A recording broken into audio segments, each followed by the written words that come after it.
Ibu Ayi, mohon untuk suara saya apakah terdengar, Ibu? Terdengar Terdengar, Pak. Pak. Benar, Pak. Baik, terima kasih. Bismillahirrahmanirrahim. Assalamualaikum warahmatullahi wabarakatuh. Waalaikumsalam Waalaikumsalam warahmatullahi warahmatullahi wabarakatuh. Alhamdulillah, wabarakatuh. Waalaikumsalam warahmatullahi wabarakatuh. alhamdulillahirabbil alamin. Allahumma sholli ala sayyidina Muhammad wa ala ali sayyidina Muhammad. Yang pertama, ini kok saya lihat Bapak Ibu wajahnya kayak suram begini ya. Kenapa ini? Karena Lumayan capek ah, Pak. Belum apa ngopi, Pak.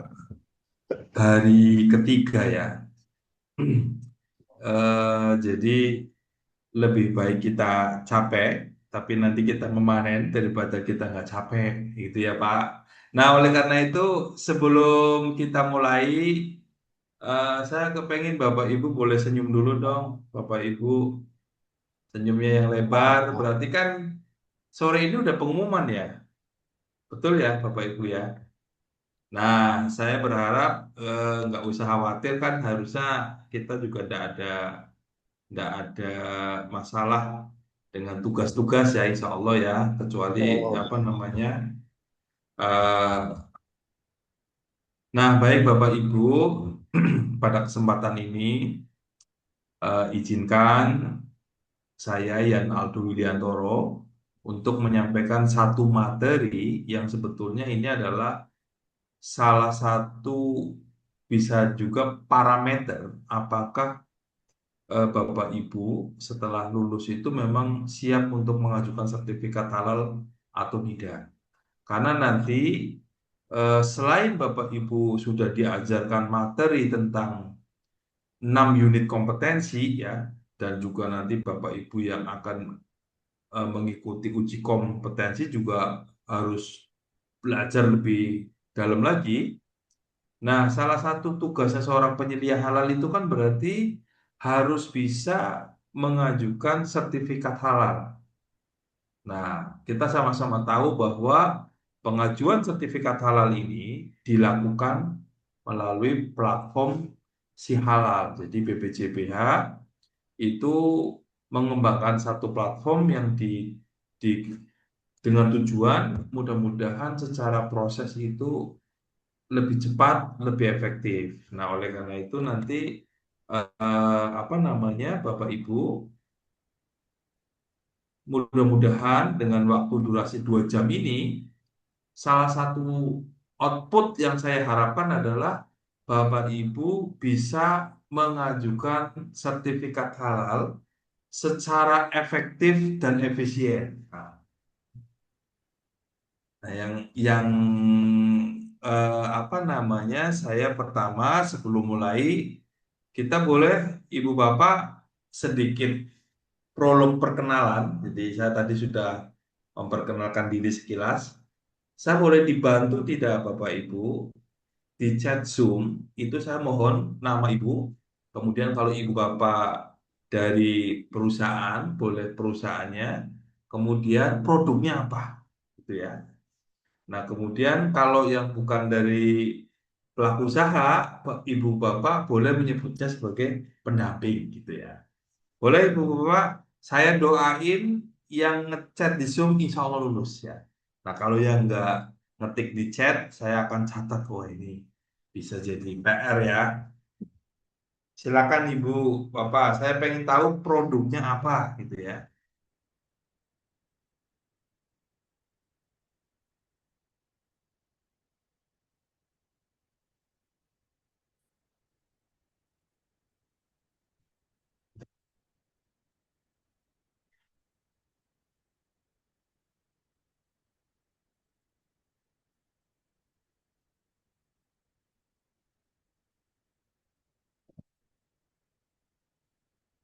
Oke, sembari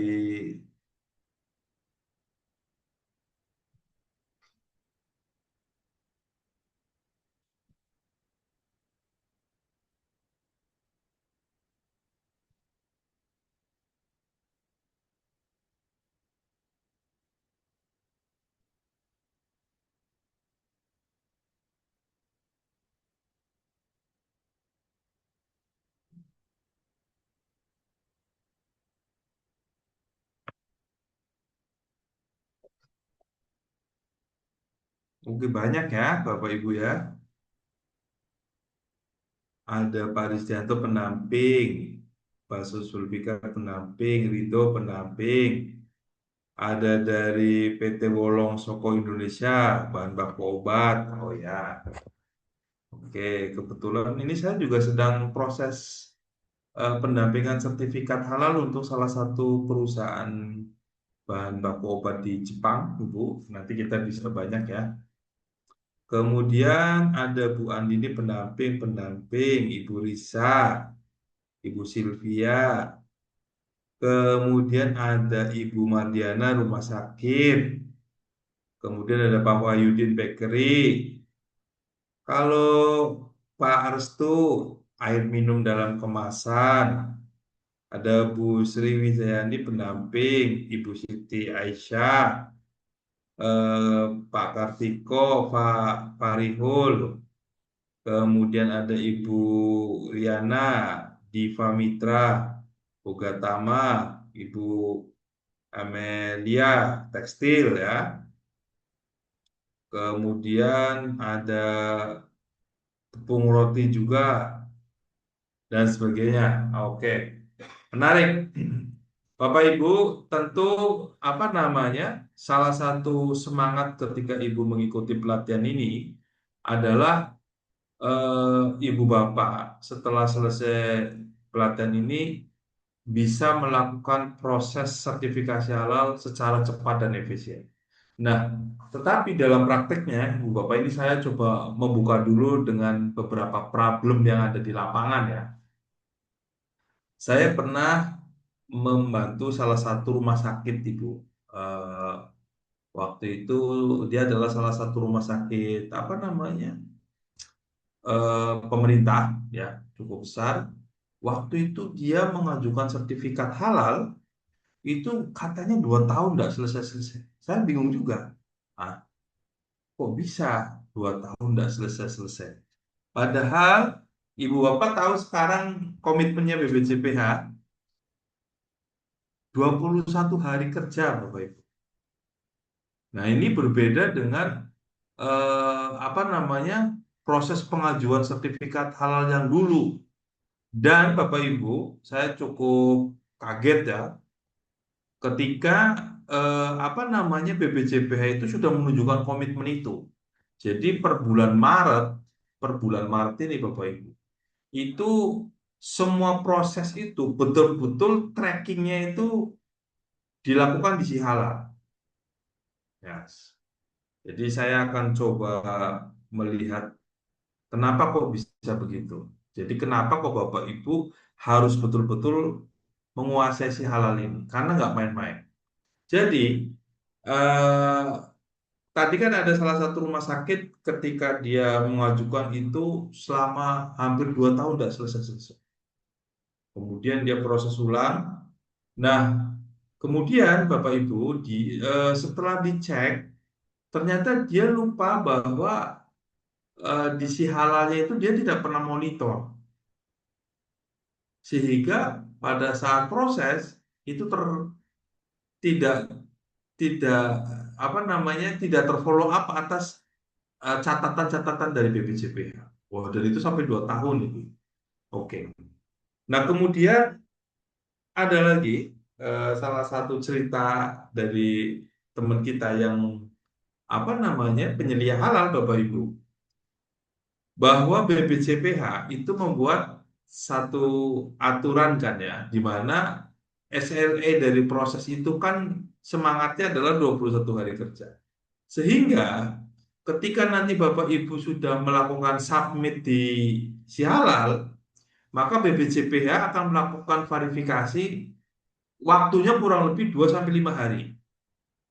Kemudian setelah verifikasi selesai, dilakukan pembayaran, maka proses di auditnya kurang lebih sekitar 10 sampai 15 hari, ya. Nah, Bapak Ibu, kalau dulu pada saat pengajuan Bapak Ibu itu ada koreksi, misalkan ada pengajuan dari Ibu Risa Fitriani, misalkan, ya, misalkan. Terus ada catatan, Bu. mohon lengkapi apa data penyedia halal yang sudah mengikuti pelatihan, itu kan. Terus kemudian dikembalikan. Nah, oleh Ibu Risa, karena dengan segala kesibukannya tidak segera melihat, kemudian lupa mengoreksi. Apa yang terjadi kira-kira Ibu? Kalau dulu nggak apa-apa, berarti pengajuannya cuma dikembalikan saja oleh Ibu Risa. Kalau sekarang Ibu, kalau tidak segera dilakukan perbaikan, maka pengajuan itu akan dihapus. Sampai sini Bapak Ibu paham maksud saya? Oke, ya Pak Aldo, ya nggak apa-apa lah. Kalau dihapus kita bisa bikin lagi. Oke, mungkin ada yang juga mau menyampaikan itu ya. Tapi saya mau tanya, ini teman-teman yang apa mungkin pendamping kali ya. Ibu Bapak pernah menjumpai produk paling banyak berapa? Saya mau tanya sama Ibu Bapak. Ada nggak yang di atas 10 misalkan? Ada nggak 20, Bapak Ibu? 20-an lah. Banyak. 20, oke. Ada nggak yang di bawah di atas 50? Ada, Pak. Oke. Ada nggak yang di atas 100? Ada, Pak. Ada. Ada. Oke, saya challenge lagi. Ada nggak yang di atas 200? Tekstil ada kayaknya, Pak. Oke. Ada nggak yang di atas 300? Nah, ini saya akan challenge terus saja. Oke. Coba sekarang Ibu tanya sama saya. Pak Aldo pernah mengerjakan proses input si halal itu dengan produk paling banyak berapa? Ada yang mau penasaran nggak Bapak Ibu? Ya penasaran lah, Pak. Penasaran, Pak. Oke ya. 1000, Pak. Biar Bapak Ibu tahu nih, saya mau cerita dulu tantangannya. Tim saya pernah melakukan pendaftaran produk dengan jumlah outlet itu kalau nggak salah yang jumlah outlet yang paling banyak itu 78 dengan jumlah varian produk 1490. Oke. Itu membutuhkan waktu inputnya saja. Jadi kan kita kan mesti akan menginput nanti ya Bapak Ibu ya. Menginput data satu-satu. Itu dibutuhkan waktu 2 shift. 2 shift maksudnya paham ya Ibu. Siangnya bekerja, malamnya bekerja. Itu dibutuhkan waktu 3 minggu Bapak Ibu. Ya, ya bayangkan aja. Kalau tadi Bapak Ibu, lo kok bisa? Oke, Anda bayangkan saja menginput 1490 produk dengan jumlah katakanlah satu produk itu katakanlah nggak usah banyak-banyak 10 bahan. Nah, berarti berapa tuh totalnya yang diinput? Nah, terus kemudian kan nginputnya aja 3 minggu sampai nggak tidur tuh Ibu. Karena kan dibikin apa kadang-kadang biar inputnya cepat diproses bareng bersama bareng-bareng gitu kan. Nah, kemudian kita tidak merespon verifikasi dari BPJP karena kelupaan. Terus kira-kira akun pengajuannya dihapus, itu kira-kira sakitnya di sini nggak tuh Ibu? Sampai sini Ibu bisa bayangin nggak? Nah, yang ingin saya sampaikan adalah keterampilan pengetahuan kita terhadap fitur si halal ini akan sangat mempengaruhi berapa lama proses pengajuan sertifikasi halal. Oke. Nah, sehingga pada kesempatan ini saya kepengen Bapak Ibu jangan ngantuk. Bapak Ibu jangan nyambi-nyambi yang keluar nih ya. Jadi yang off cam ini saya masih berpikir positif sedang makan ataupun sedang minum kopi itu nggak apa-apa. Tapi kalau Bapak Ibu mengikuti ini sambil pergi itu yang saya berharap jangan. Karena insya Allah saya akan memberikan tips di pelatihan kali ini itu bagaimana kita mengenal eh, pengajuan sertifikasi halal dengan halal ini secara efektif dan efisien. Dan tentu Bapak Ibu ada perbedaan ketika apa namanya, kan kita memiliki beberapa jenis pelatihan ya Bapak Ibu. Yang pertama adalah pelatihan yang diperuntukkan untuk UMK, dan yang kedua adalah pelatihan penyedia halal untuk reguler. Tentu saja berbeda. Jadi perbedaannya di mana Pak Aldo? Oke, perbedaannya adalah teman-teman yang mengikuti pelatihan hari ini itu kan dirancang untuk bisa apa namanya, mengajukan sertifikasi halal dengan proses bisnis yang lebih kompleks. Nah, sedangkan kalau UMK reguler itu kan biasanya untuk yang proses bisnisnya itu lebih sederhana. Nah, tentu biasanya produk-produknya juga lebih sederhana. Sehingga nanti pada proses ini kita akan coba membantu Bapak Ibu untuk mengenalkan. Tetapi saya berharap nanti Bapak Ibu akan coba untuk bereksperience sendiri dan sebagainya ya. Oke, mungkin saya akan memulai dari situ. Harapannya tentu semua teman-teman yang ngikutin siang hari ini kelak bisa memecahkan rekor mengajukan sertifikasi halal dalam waktu berapa Bapak Ibu? Kira-kira tadi. Challenge-nya BPJPA berapa? Berapa tadi 21. SLA-nya? 21 Hari hari. kerja. 21 hari. 21 Sepakat ya? hari. Nanti kita akan coba bedah bagaimana kita menyelesaikan sertifikasi halal dalam waktu 21 hari. Oke ya. Nah, saya sebelumnya izin untuk share screen dulu, Bapak Ibu.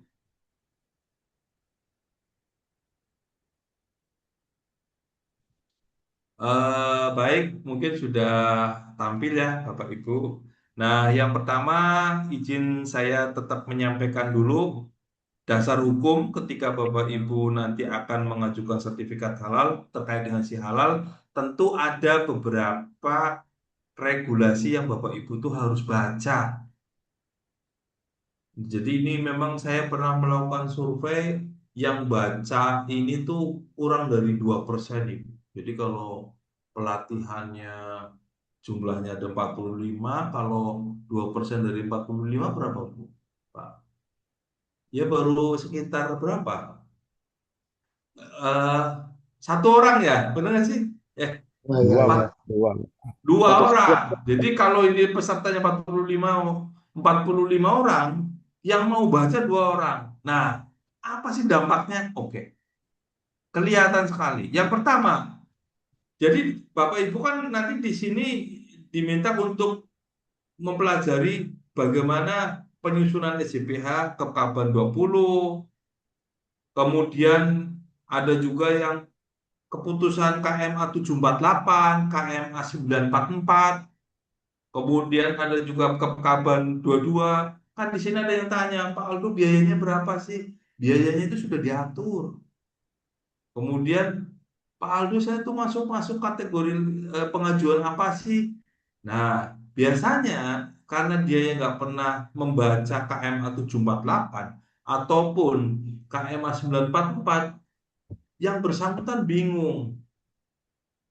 Ini kan apa namanya, eh, teman-teman nanti akan saya coba studi kasus. Jadi saya akan lebih banyak studi kasus kejadian-kejadian di lapangan yang menyebabkan banyak teman-teman penyelia halal itu bingung.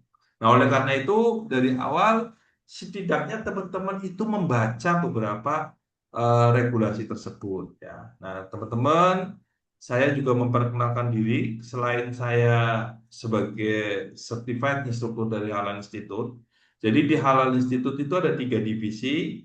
Yang pertama adalah divisi pelatihan, kemudian yang kedua ada divisi hubungan internasional, dan yang ketiga ada divisi konsultasi. Jadi pada kesempatan ini saya memang ditunjuk untuk menyampaikan materi ini dengan harapan tentu saya memiliki banyak pengalaman dan portofolio ketika membantu perusahaan-perusahaan melakukan sertifikasi halal. Nah, tentu ini bagi para pendamping juga ataupun Bapak Ibu yang perusahaan nanti bisa belajar banyak juga dari apa yang saya jelaskan. Nah, kemudian secara umum Bapak Ibu, insya Allah di dalam proses ini hampir dari kurang lebih ada 15 jenis pengajuan ya, kami sudah semua, meskipun ada untuk jasa, ada beberapa yang belum ya, belum. Oke. Nah, secara kemitraan, nah kemudian Bapak Ibu, sekiranya nanti di dalam proses ini, kami juga membuat satu support system, yaitu hotline konsultasi halal di nomor 0816 88 4411. Oke, akan kita mulai ya Bapak Ibu ya. Jadi yang pertama akan saya jelaskan dulu alur proses. Mungkin Bapak Ibu di sini sudah dijelaskan pada saat sesi materi regulasi. Betul nggak Bapak Ibu? Pada saat materi regulasi yang menjelaskan ke Bapak Ibu siapa? Lupa enggak? Ibu Nada. Oke. Di situ dijelaskan juga alur proses sertifikasi halal reguler, apa tidak? Nah, kemudian Pak Aldo, kenapa kok namanya sertifikasi halal reguler? Kenapa kok saya tidak menjelaskan sertifikasi halal Sepdiklat? Jelas, karena Bapak Ibu tentu saja di dalam pelatihan ini kan dirancang untuk memenuhi persyaratan sebagai halal supervisor ataupun penyelia halal untuk pengajuan reguler. Sampai sini paham ya? Jadi saya tidak akan membahas Sepdiklat. Nah, oleh karena itu, saya sungguh menekankan kembali, Bapak Ibu, kebetulan kan di dalam apa namanya, kami juga sering bertukar pikiran dengan LSP ya, Lembaga Sertifikasi Profesi. Jadi kita sering ada apa namanya diskusi. Salah satunya adalah ketika seorang penyelia halal yang Bapak Ibu ikuti ini, bahkan membedakan self declare dengan reguler itu nggak paham. Kemudian dia tidak bisa membedakan antara tugasnya dia sebagai apa namanya pendamping P3H, mungkin kan ada juga ya. Dia lupa bahwa saat ini dia apa namanya mengikuti pelatihannya sebagai penyelia halal. Nah, ini juga hati-hati. Artinya dari awal saya menyampaikan bahwa tentu saja alur prosesnya berbeda, Bapak Ibu. Antara alur proses sertifikasi halal yang self-declare dengan yang reguler. Dan pada kesempatan ini saya tidak akan menjelaskan alur untuk yang self-declare. Saya akan menjelaskan hanya yang reguler. Oke. Ada 5 tahapan utama ketika Bapak Ibu akan mengajukan sertifikat halal. Ini penting diketahui agar nanti Ibu tidak salah ketika akan mengajukan si halal. Jadi yang pertama adalah, anggap aja ini masih di kosong-kosong ya, ini kan 01 sampai dengan 05. Tentu saja Bapak Ibu sudah mempersiapkan keperluan dokumen-dokumen yang dibutuhkan ketika mengajukan sertifikat halal. Dibutuh apa namanya eh, udah menyusun apa memiliki NIB, kemudian Bapak Ibu memiliki penyelia halal, kemudian mempersiapkan manual SJPH dan sebagainya. Maka langkah pertama adalah Bapak Ibu nanti akan membuat akun si halal. Akun si halal BPJPH ya. Nah, setelah akun si halal dibuat, maka kan Bapak Ibu akan menguploadnya, diinput data-datanya. Tadi selama kurang lebih 3 hari, Ibu sudah belajar membuat lembar kerja satu, membuat data-data apa informasi perusahaan, kemudian Ibu membuat lembar kerja 2 yang berisi tentang daftar bahan, lembar kerja 3, bagaimana pengawasan, bagaimana penanganan produk, sampai dengan tadi Ibu belajar bagaimana melakukan audit internal, kemudian evaluasinya bagaimana. Nah, semua yang Ibu susun itu adalah seluruh persyaratan yang baik langsung ataupun tidak langsung itu nanti akan diinput ke dalam si halal itu, Bapak. Ya. Nah, setelah diinput, selanjutnya berarti kan sudah lengkap, kemudian nanti akan disubmit. Nah, setelah disubmit, BPJPH dalam kurun waktu kurang lebih 2 sampai 5 hari. Kenapa saya bilang 2 sampai 5 hari? Karena itu pengalaman saya, Bu. Itu nanti mereka akan melakukan verifikasi dan validasi. Benar nggak sih yang di input oleh Pak Risdianto ini sudah lengkap dan benar, gitu kan? Benar nggak sih yang teman-teman sudah input itu sudah lengkap? Nah, kalau ternyata tidak lengkap, maka nanti akan dikembalikan. Nah, tapi kalau sudah lengkap berarti sudah. Nah, kalau sudah lengkap, nanti BPJPH dan LPH akan berkoordinasi untuk menentukan biaya. Kan sudah ada acuannya ya. Nah, selanjutnya nanti akan muncul invoice, Bapak Ibu akan bayar. Transfer. Belum transfer ya. Setelah transfer, maka Bapak Ibu berarti nanti akan dilakukan pemeriksaan. LPH akan telepon Bapak Ibu, kami akan melakukan pemeriksaan, akan diperiksa dokumen dulu, kemudian nanti akan kunjungan. Setelah kunjungan, dan seluruh temuan-temuannya itu sudah diselesaikan, selanjutnya nanti akan masuk ke namanya sidang fatwa, apakah itu Komisi Fatwa MUI ataupun Komite Fatwa Produk Halal BPJPH. Kalau di Aceh juga ada sendiri, barulah terbit. Nah, Bapak Ibu, inilah satu tahapan proses yang Bapak Ibu harus paham dari awal. Ya. Nah, oke, sebelum kita nanti masuk ke praktek si halal, jadi nanti 30 menit terakhir kita akan coba masuk ke fitur-fitur ya, fitur-fitur si halal.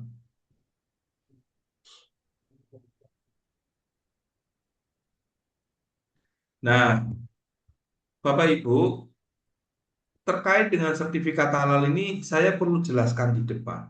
Karena banyak teman-teman kita, sertifikat halalnya sudah terbit, tetapi salah. Kan ini merepotkan ya. Bahkan ada yang, ini khususnya teman-teman yang pendamping juga hati-hati ya. Jadi ada beberapa SPPG yang BGN itu ya Bapak Ibu, itu bahkan di prosesnya di set declare. Benar apa salah saya mau tanya Bapak Ibu? Salah. Salah. Tapi itu kejadian Bapak Ibu. Kasihan enggak tuh pelaku usahanya. Nah, kenapa saya sampaikan? Saya punya bukti sertifikat halalnya. Dan ini harusnya yang dipanggil ya pendampingnya nih. Ini karena beliau tidak menyampaikan regulasi secara benar. Nah, oleh karena itu, di kesempatan ini saya izinkan saya menerangkan sertifikat halal BPJPH. Yang pertama adalah logonya sudah tahu ya Bapak Ibu, burung Garuda, ada nomor sertifikatnya, ada nomor ketetapan halalnya. Kan di sini BPJPH menetapkan sertifikat halal berdasarkan ketetapan halal. Jadi nanti ada dua nomor, nomor sertifikat dan nomor ketetapan. Kenapa? Karena ini penting, Bapak Ibu. Pernah terbit sertifikat halal, tetapi nomor ketetapannya nggak ada. Nah, sebagai seorang penyelia halal berarti harus apa kalau kejadian seperti ini, Bapak Ibu? Kalau sertifikat halalnya sudah terbit, tapi nggak ada nomor ketetapannya, maka Bapak Ibu harus tanya kan ke BPJPH. Nah, itu yang pertama. Terus kemudian Sertifikat halal berlaku sejak diterbitkan dan tetap berlaku. Nah, artinya memang di sini tidak ada tanggal kadaluarsa expired. Sertifikat halal berbentuk digital. Ada yang minta apa? Minta hard copy nggak bisa. Kemudian sertifikat halal diterbitkan berlaku untuk satu jenis produk. Nah, ini menarik nih Bapak Ibu. Saya akan coba mau menanyakan kepada teman-teman ya. Ada pengalaman banyak teman-teman yang mengajukan tapi dia salah pengajuan Ibu. Saya mau tanya dulu kira yang pertama ke Pak Kartiko ya, sama Ibu Isma ya. Ibu Isma Amelia dan Pak Kartiko. Yang pertama, pertanyaan pertama. Dan ini teman-teman tolong bantu jawabannya di chat Zoom.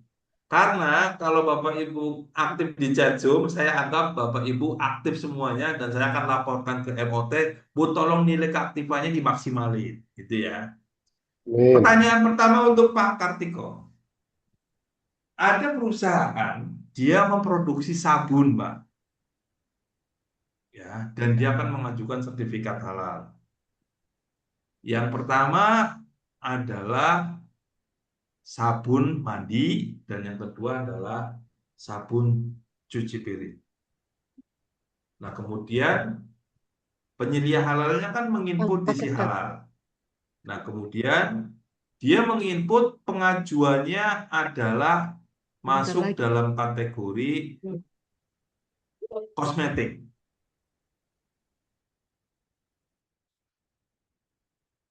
Pertanyaan saya, apakah yang dilakukan oleh penyedia halal itu dengan mengajukan sabun mandi dan sabun cuci piring ini ke dalam kategori pengajuan kosmetik telah benar? Silakan Bapak Ibu. Silakan Pak Kartiko. Salah Pak itu Pak. Ini Kenapa, Pak? salah. Itu masuknya adalah di barang yang gunaan, barang pemakaian gunaan, bukan di Yang apa, kosmetik. Pak? Yang apa yang masuk dalam barang benar? Aduh, apa ya? Oke, Lupa Pak, lupa. sebentar.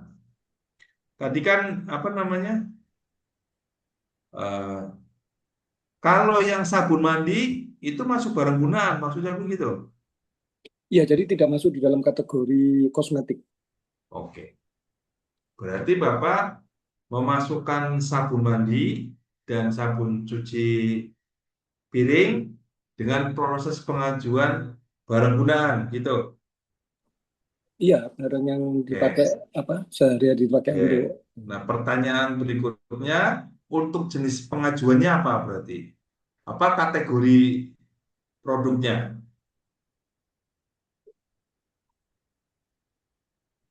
Kenapa Pak? Kan tadi berarti masuk kategori barang gunaan. Ya, Subkategorinya apa, Pak? Kan ada eh, banyak barang per gunaan. personal care kalau nggak salah. Ada nggak teman-teman personal care? Oke ya. Bukan, nggak apa-apa. Saya coba apa kita lihat ya. Kita coba share screen KMA 748 ya, Pak. Ya, Oke, bentar. Ini biar Bapak Ibu, karena di pelatihan penyelia halal reguler ini, saya memang mengajak Bapak Ibu untuk berpikir. Kalau saya tidak akan lakukan ini kepada teman-teman di UMK reguler ya, karena kalau UMK reguler kan langsung saya arahkan kategorinya ini, gitu. Tapi kalau untuk Bapak Ibu itu kan di setup untuk suatu saat menangani produk-produk yang mungkin lebih kompleks. Pak, problemnya begini Pak. Problemnya satu, waktu pelatihannya terbatas, full banget, sehingga nggak mungkin kita membuka semua daftar bersamaan. Itu sih kalau Oke. saya. Jadi saya nyari-nyari, nggak mungkin hafal kan semuanya. Gitu, Pak.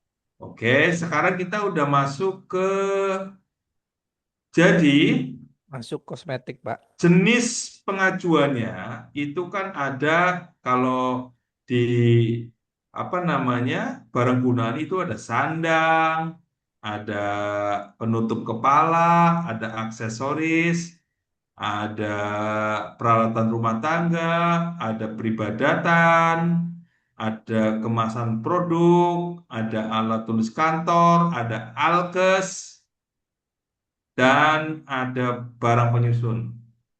Pertanyaan saya, tadi itu masuk apa, Pak? Kalau melihat daftarnya, setelah saya baca daftarnya ya berarti nggak masuk gunaan, masuknya di kosmetik. Ini setelah saya baca Oke, daftarnya, kan nggak hafal Pak daftarnya. oke.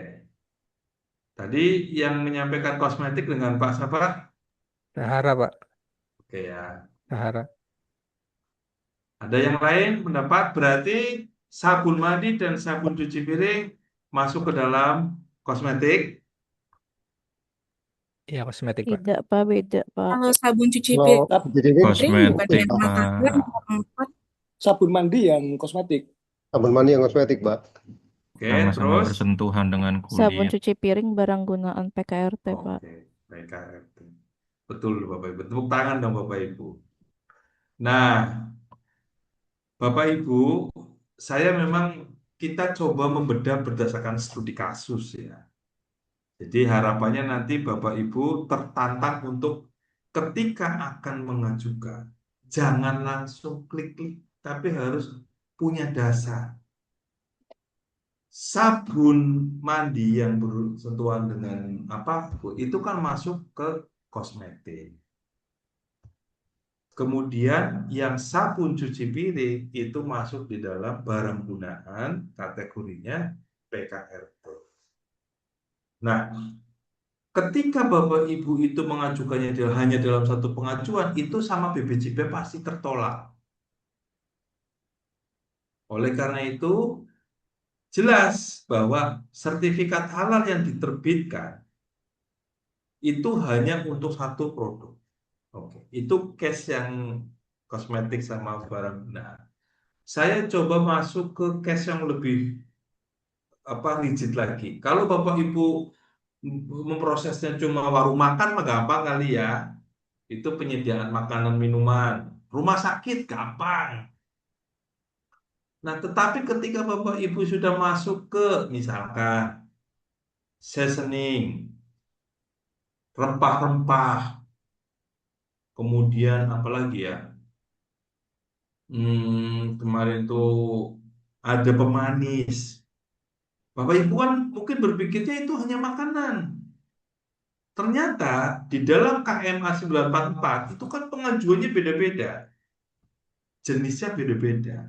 Nah, oleh karena itu, ketika seorang penyelia halal itu tidak didasari pengetahuan bagaimana memeriksanya di dalam KMA 748 ataupun 944, saya pastikan nanti akan bingung ketika Bapak Ibu akan mengajukan si halal. Nah, itulah eh, kenapa dari awal saya memang mengajak Bapak Ibu untuk pentingnya membaca dokumen.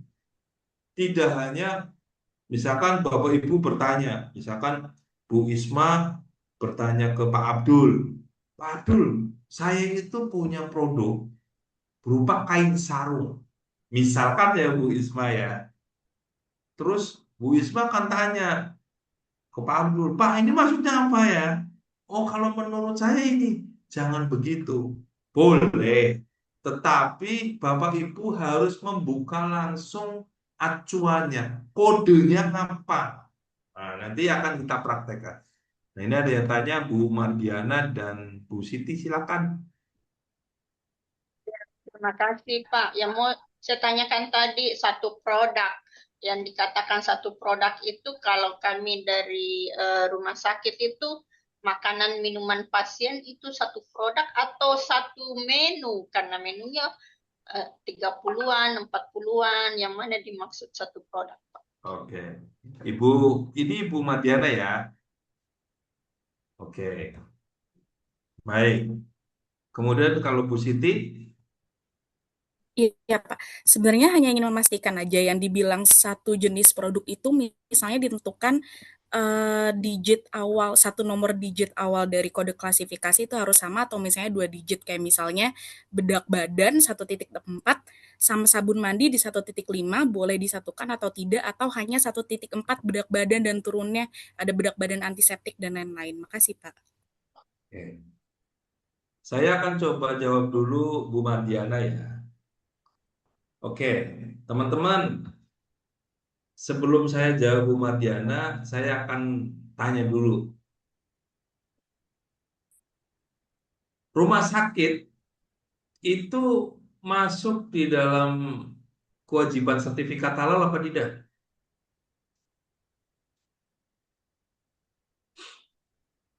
Oke. Ada yang bisa bantu jawab saya? Masuk, Pak. Wajib, Pak. Masuk, wajib. Masuk, Pak. Wajib. Wajib, Pak. Oke. Kenapa dia wajib? Ada yang bisa bantu saya? Karena di dalamnya Ya, Karena sakit produk-produknya anak memang Dia masuk dalam dia menyediakan produk yang dikonsumsi, Pak, atau dipakai yang oleh diwajibkan, pasiennya, Pak. Pak. Obat-obatan termasuk itu, Pak. Iya, Ya, obat-obatan. bersertifikat halal, Pak. Obat-obatan, makanannya gitu. Ya, Pak. harus bersertifikat halal. sama Jadi kalau di dalam undang-undang itu kan kalimatnya adalah produk yang beredar. Ya, Bapak Ibu ya, paham ya? Nah, produk itu dibagi menjadi 2 jenis. Ada yang berupa barang dan ada yang berupa jasa. Jasa Oke ya. ya. Jumlahnya total itu ada 15. Penyedia halal harus hafal. Apa coba? Kalau berupa barang, makanan, minuman, Obat-obatan, minuman. obat, Kosmetik, kosmetik, bahan kimia, lagi barang gunaan, ya.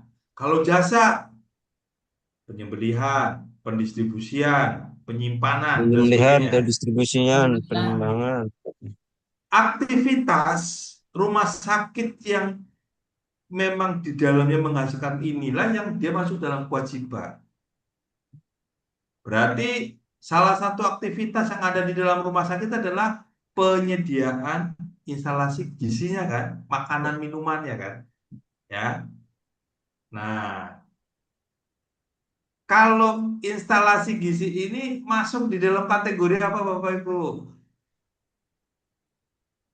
Kan berarti penyediaan makanan minuman kan, ya. Nah, oleh karena itu, kalau tadi pertanyaannya adalah, Pak, berarti kalau kami maksudnya apa? Instalasi gizinya itu masuknya di dalam apa namanya penyediaan makanan minuman dengan pengolahan. Nah, oleh karena itu sekali lagi Bapak Ibu harus membaca aturan untuk tambahan makanan minuman itu kan diatur di mana Bapak Ibu? Selain 748 ada namanya KMA 9 berapa? 994. 944. 944. Saya sengaja buka dengan harapan kalau Bapak Ibu nggak saya buka nanti Bapak Ibu nggak pernah mau buka juga. Oke ya, saya coba KMA 944. Nah, kalau bisa Bapak Ibu apa dibiasakan juga untuk ini ya, apa namanya? Cara kalau Bapak Ibu Pak Aldo cara membuka regulasi itu gimana sih gitu kan. Ya, paling gampang ini aja. Bapak Ibu masuk ke websitenya BPJPH 944. Kan banyak banget ya. Nih. Kelihatan enggak Bapak Ibu? Kelihatan. KMA 944. Nah, ini kan apa untuk makan tambahan untuk makanan minuman. Nah, di sini makanan susu dan analognya. Ini Bapak Ibu, ini kan yang dimaksud dengan kategorinya. Nah, tadi kalau rumah sakit itu masuk di dalam penyediaan makanan minuman dengan pengolahan. Nah, Bapak Ibu, Saya dalam waktu dekat juga sedang ada proses untuk produk makanan olahragawan dan suplemen. Sama apa tidak, Bapak Ibu? Masuk kategorinya. Oh, ini biar Bapak Ibu ikut mikir juga nih. Beda, Pak. Beda, oke. Kalau makanan olahragawan itu masuknya apa? Masuknya sama seperti rumah sakit tadi penyediaan. Oke, kita ini ya, kita coba apa namanya? eh, saya secara ininya agak lupa. Nah, kalau makanan tambahan untuk olahragawan yang biasanya untuk fitness itu, ini maksudnya ini, pangan tambahan untuk olahragawan. Nah, kan ini berarti masuk di dalam 13,5 pangan olahan diet khusus. Nah, 13,5 ini masuknya di dalam apa? Ya, makanan ya. Nah, kalau tadi rumah sakit itu penyediaan makanan minuman dengan pengolahan. Penyediaan mana? Penyediaan makanan dan atau minuman dengan pengolahan. Meliputi apa saja? Restoran dan penyediaan makanan keliling. Wah, di sini kan banyak Bu. Jasa boga, kemudian penyediaan minuman, kafe ya. Nah, di sini ada detailnya. Nah, jasa boga sendiri itu kan catering, ya. Nah, kemudian catering kan instalasi gizi kan sebetulnya konsepnya adalah penyediaan untuk makanan pada event tertentu, misalkan. Nah, ini kan Bapak Ibu harus baca ini. Nah, pertanyaan berikutnya, kalau suplemen masuk apa itu Bapak Ibu? Obat. Obat. Nah, ini udah saya senang sekali ini berarti mudah-mudahan Bapak Ibu yang mulai saya pancing-pancing ini ke depan sudah tidak bingung lagi. Pak Hasan dan Muhammad Nahrawi silakan. Saya mau nanya Pak, kan saya logistik ya Pak. Ya, Sedangkan saya di sini ada gudangnya untuk oke. menyimpan sementara. Itu saya masuknya apa ke penyimpanan juga logistik juga atau cukup dengan logistik aja gitu Pak? Oke, ini menarik ya. Ini pertanyaannya Pak Hasan menarik. Jadi sertifikat halal ini kan juga adalah sebagai bagian yang dibutuhkan oleh konsumen atas produk yang kita jual ke yang apa namanya memang atas layanan itu biasanya kan konsumen akan minta ya. Nah, yang dibutuhkan jadi Bapak sendiri kan sebetulnya layanannya adalah lebih ke jasa pendistribusian. Sedangkan gudang yang Bapak punya itu sebetulnya bukan berarti Bapak jual layanan penyimpanan keluar. Itu hanya bagian dari proses bisnisnya Bapak untuk transit sementara kan. Nah, sehingga dengan kata lain, Bapak tidak menjual layanan penyimpanan, tetapi yang Bapak jual adalah jasa pendistribusian. Betul nggak? Sehingga maka pertanyaan Bapak, saya harus pakai Bapak adalah jasa pendistribusian. Kecuali jika memang Bapak jual juga jasa pendistribusian, Bapak juga jual gudang juga. Sampai sini paham ya? Tetapi kan Bapak sebetulnya tidak menjual jasa penyimpanan. Bapak gudang itu hanya untuk kepentingan transit distribusi aja. Sampai sini paham ya, Pak? Paham Pak, paham Oke. Pak. Ya, Pak Muhammad Nahrawi. Baik, Pak Yan pakai dua device nih, komputer lagi nggak mau masuk suaranya.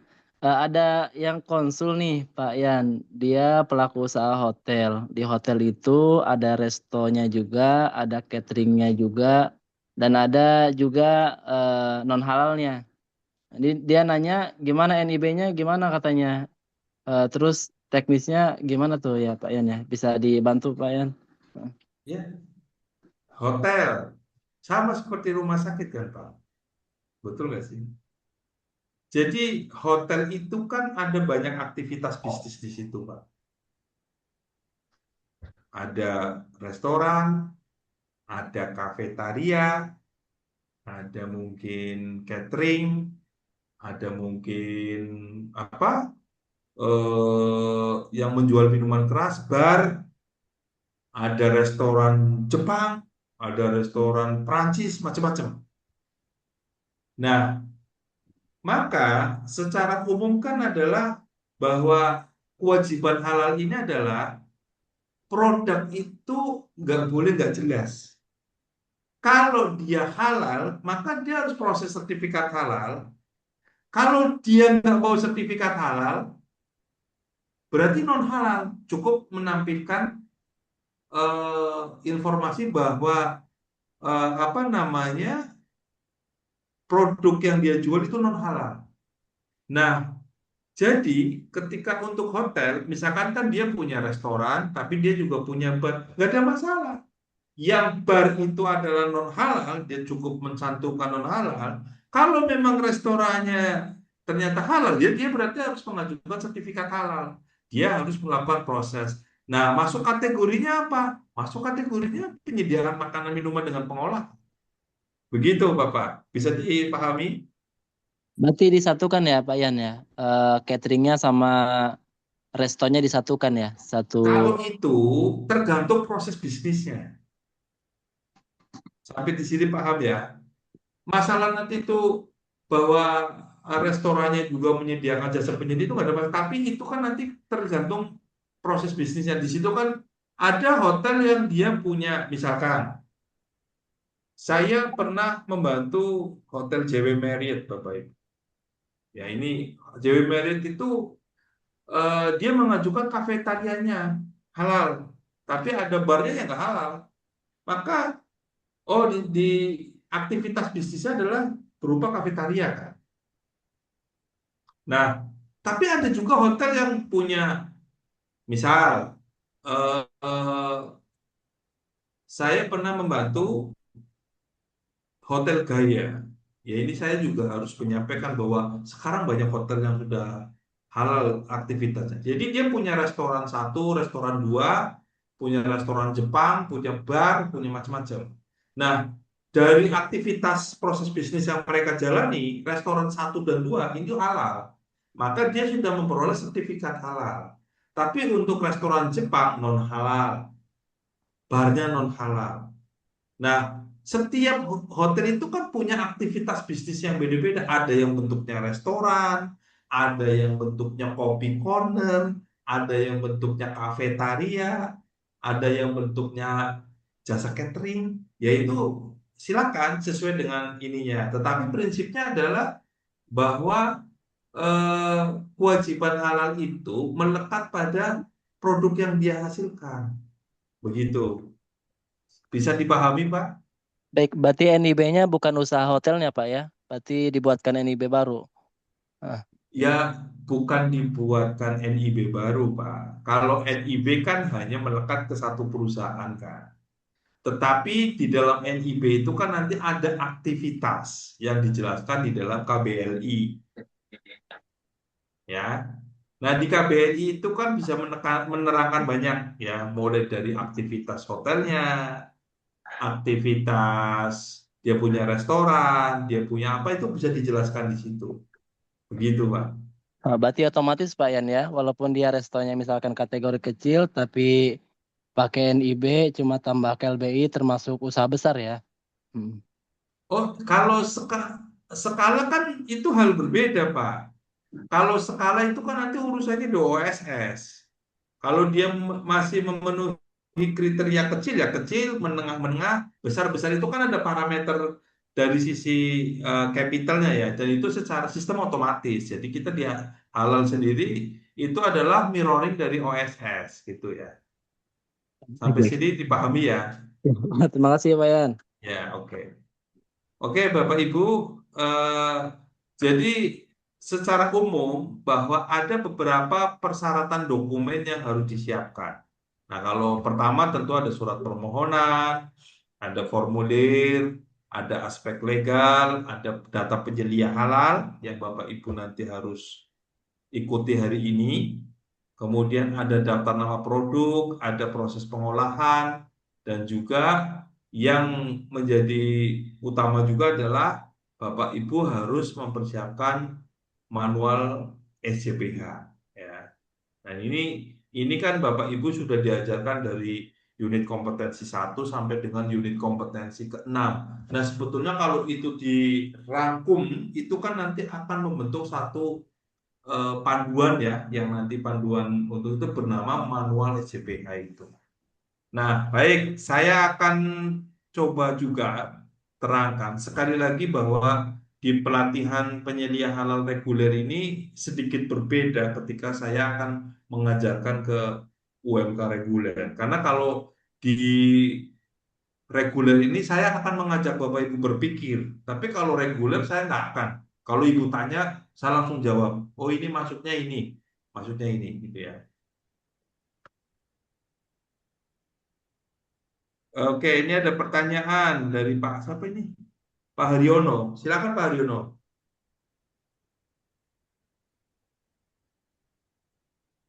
Maksudnya bagaimana nih, Pak Ahmad Haryono? Boleh, boleh langsung Pak Haryono? Oh, maaf Pak, tadi cuma hanya bantu sharing untuk teman yang menanya tentang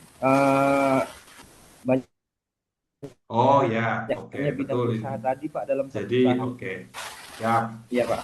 Kemudian skala besarannya itu kan biasanya berkaitan dengan modal. Modal untuk 50 juta ke bawah itu kecil, menengah. Izin Pak, hanya share sedikit saja, enggak apa-apa ya.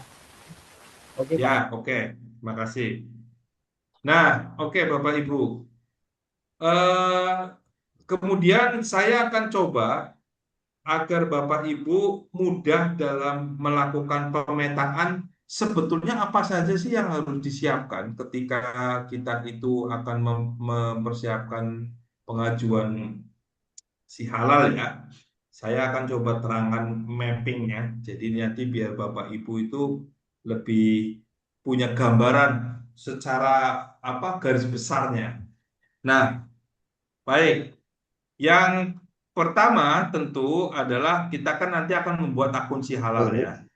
Jadi kalau secara umum ada persiapan yang disiapkan adalah NIB, email aktif, WA aktif. Nah, ini betul-betul menjadi salah satu juga yang harus dipersiapkan dari awal. Kalau nanti Bapak Ibu belum tahu cara membuat NIB dan sebagainya, saya punya apa namanya punya materi dan nanti Bapak Ibu nggak usah khawatir slide presentasinya akan saya share di grup ya, jadi nggak usah disimpan. Nah, setelah Bapak Ibu sudah menyiapkan NIB, email aktif, WA aktif, selanjutnya Bapak Ibu sudah mulai akan melakukan pendaftaran. Nanti kita akan praktek. Yang pertama tentu Bapak Ibu harus membuka website resminya BPJPH, nggak boleh yang lain ya. Nah, karena pernah ada juga website palsu Bapak Ibu, ini ada orang kreatif bener ya. Jadi dia bikin website, kalau nggak salah apa ya namanya, ya? sihalal.com atau apa, terus kemudian ada banyak website palsu lah. Jadi Ibu Bapak harus hati-hati kalau ini, mohon maaf, mind mappingnya udah kelihatan belum ya Bapak Ibu ya? Kelihatan, Pak. Kelihatan, Pak. Nah, setelah nanti Bapak Ibu sudah membuka website, Bapak Ibu akan daftar di sini. Nah, ini juga nih penting nih. Ada banyak teman-teman, khususnya pendamping ini ya. Jadi kalau Bapak Ibu saat ini apa namanya berprofesi sebagai pendamping halal ataupun konsultan, ketika membuat akun si halal, dia milihnya bukan pelaku usaha, milihnya pendamping. Nah, Bapak Ibu, penyelia halal itu dia tempatnya adalah di pelaku usaha. Anda bukan pendamping. Ini yang harus dipahami dari awal. Jadi ketika membuat akun si halal, maka pilihannya adalah pelaku usaha. Tetapi ada beberapa teman-teman ketika daftar, Pak, saya kok nggak bisa masuk, kan? Nah, setelah dicek, ternyata dia milihnya bukan pelaku usaha, tapi dia milihnya sebagai fasilitator. Nah, ini kan repot juga ya. Nah, oleh karena itu, dari awal, nanti ketika Bapak Ibu membuat akun si halal, maka pilihannya adalah pelaku usaha. Nah, kemudian yang berikutnya adalah pastikan Bapak Ibu ketika Bapak Ibu membuat akun dan sebagainya, itu email dan nomor WA-nya betul-betul disimpan. Nah, kemudian eh, tentu saja ya Bapak Ibu, dalam proses perjalanan waktu, misalkan Bapak Ibu saat ini bekerja di perusahaan, ataupun Bapak Ibu tadi katakanlah Anda sebagai pendamping, tentu ketika Anda sudah tidak bekerja di tempat itu lagi, ya alangkah tanggung jawab kita menyerahkan aset tersebut kepada perusahaan.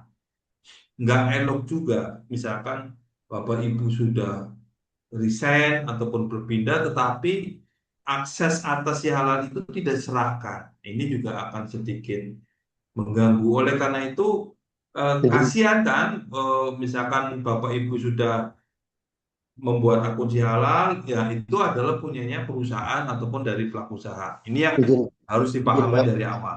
izin Pak. Oke, silakan Pak.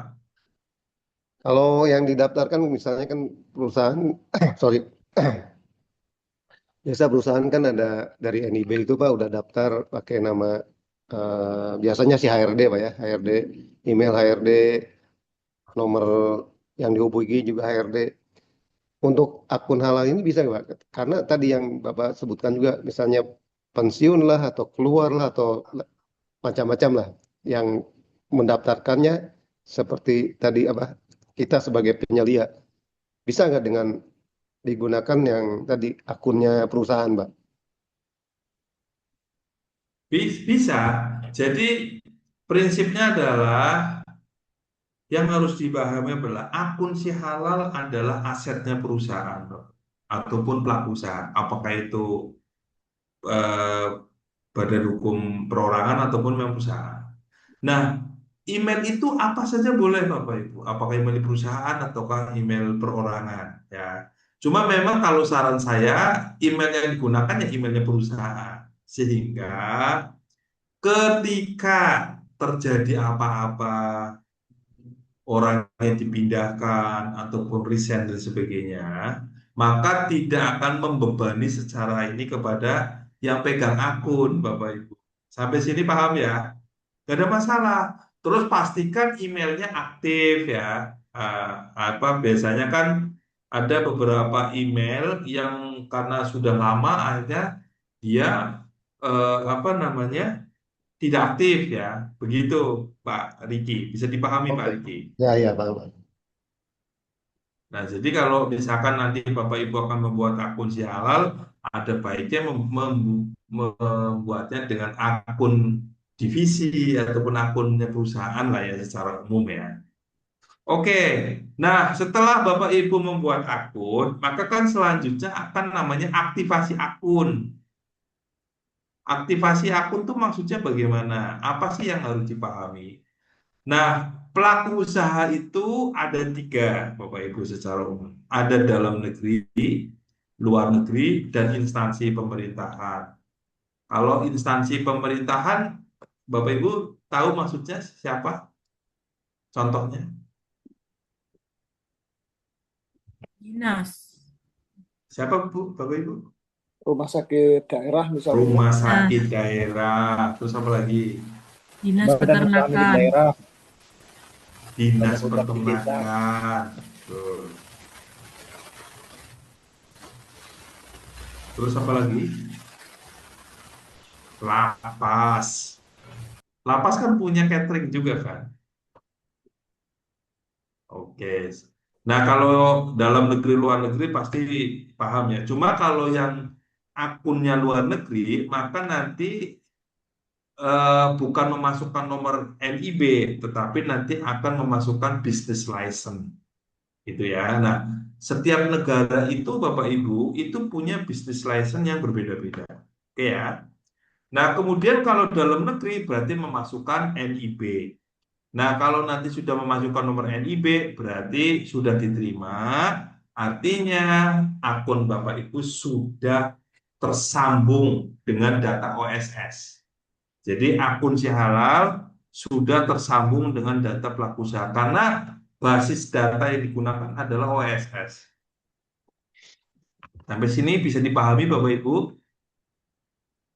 Oke ya, Bisa Pak. lanjut. Nah, kemudian setelah akun jadi, akunnya juga sudah aktif, maka langkah berikutnya adalah Bapak Ibu akan melengkapi data pelaku usaha. Apa saja yang dilengkapi? Nah, ini kelihatan enggak Bapak Ibu? Nah, ini agar Bapak Ibu paham apa gambaran umum besarnya ya. Jadi nanti ketika praktek kita akan coba lebih mudah. Yang pertama, profil pelaku usahanya. Namanya apa, jenis pelaku usahanya apa, kemudian alamatnya di mana, dan sebagainya. Nah, kemudian data penanggung jawab. Nah, di sini juga masih banyak yang bertanya. Nah, sebetulnya pada saat sesi materi unit kompetensi 1, Bapak Ibu kan membuat namanya tim manajemen halal. Betul nggak Bapak Ibu? Nah, di situ kan ada data penanggung jawabnya siapa, nama lengkap, nomor WA, email. Aspek legalnya apa, lokasi pabriknya di mana, outletnya mana aja, data penyelia halalnya mana aja. Ini yang harus dilengkapi ketika Bapak Ibu nanti melengkapi data PU.